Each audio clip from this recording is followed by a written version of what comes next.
Hi mga ka-chess cake! So last year, gumawa ako ng mga cake shooter. So hindi naman ito order. Basta ginawa ko lang. Bago ito sa akin, so sabi ko, try kong gumawa para meron din naman akong maipost.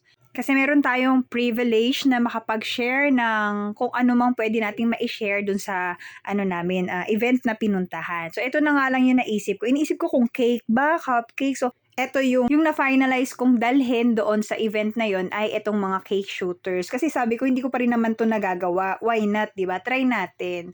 So, ayun nga, nag-bake lang ako ng moist chocolate cake. And then, yan, pinuno ko lang siya. Tapos, didiinan lang natin siya para magsiksik. Tapos itong mga ginamit nating shot glasses or yung disposable glasses na to, 50 ml yan, nabili ko lang din siya online. So, i-comment ko yung link or ilalagay ko dun sa basket kung saan ko siya nabili.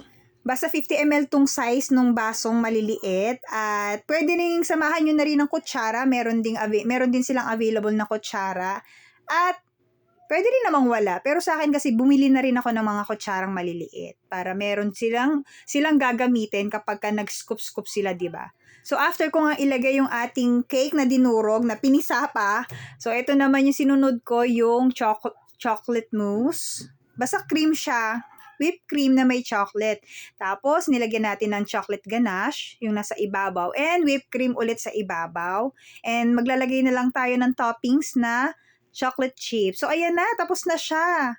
And tusok-tusok na lang din tayo ng mga spoon. So, ayan yung mga spoons na maliliit para magamit nila pagka kumain na ang ating mga bisita. So, yun lang. Sana magustuhan nyo ang ating shared video today. So, yun lang. Thank you for watching. Bye-bye!